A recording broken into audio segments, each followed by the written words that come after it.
Mike, oh, wait, hold on. I'm getting a phone call. Oh, yes. Galen Hall. Yes, Galen Hall. I was wondering, are you and Jay Paterno still available Galen returning. This is Galen Hall, Starkey, returning your call. Yes, I'd like to see if you'd be offensive coordinator for Penn State. Oh, you certainly can't do any worse than what we have right now. Stop. Tell you what.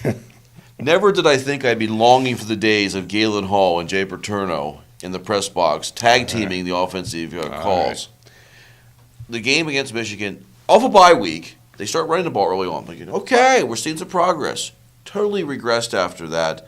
And Mike, I got to bring up the question. I started to see you hinting at this because for weeks you had the quotes in there. You sort of balled in like everybody would, deservedly so. The offensive line was struggling. We got to leave guys in here. What's going on? We're now 6 games into the season.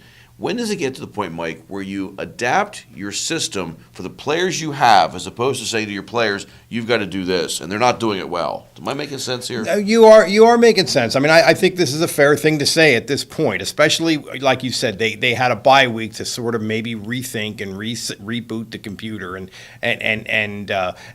early in the game, I mean, they played well enough to win in the first half on Saturday. Yes, they did. They played. It wasn't great, but they played well enough to. If they'd have played that way in the second half, they would have won the game. Right.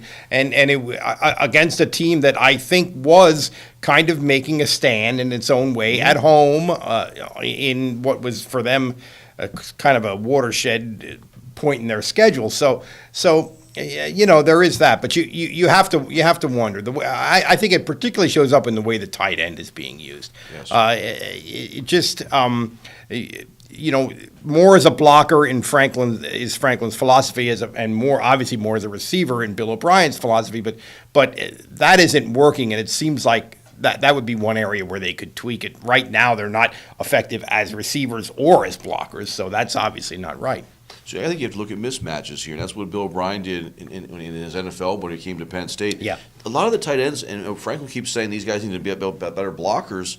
They were brought here. They're glorified wide receivers to play the tight end position or the H position or the F position or whatever names O'Brien had for them. But they looked for mismatches. And I still think, you mentioned this to me earlier, the linebackers, the way they played for Michigan a couple times, if they actually had to cover Kyle Carter, it might have made a difference or given Hackenberg some more time as opposed to having them so close to the line of scrimmage and be able to blitz. Gave him no time. But look for where you can find areas for mismatches and misdirections and roll him out. It seems to me that very, very, very consistently against almost everybody they played, in fact, I would say everybody they played, including UMass, Penn State has lost dramatically in the interior, within 6 feet of where the ball is when it's being snapped. So having an extra tight end here does not impact that at all. Having an extra tight end out here where a linebacker maybe has to go pay attention to him might make a difference. I think that's what we're talking about. Spread out.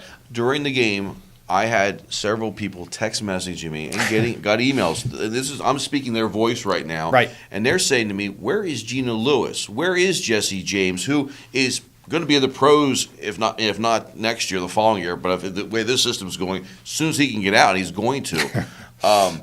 What happened? And Akeel Lynch, he seems to be the combination of Swinnick and Belton, and yet he's used so sparingly. And it's in that, I'll bring it up now, the Wildcat. If I don't hear that name any more this year at Penn State, I'd be happy. Yeah, the Wildcats got to go, I think, clearly. I don't understand the problem, and I'm not the only one who doesn't understand what the deal is with Akeel Lynch. However, it was the same deal last year with Bill O'Brien. I mean, he didn't want to use Akeel Lynch either for a lot of touches for whatever reason. It seems to me that desperate times call for desperate measures, and these are desperate times.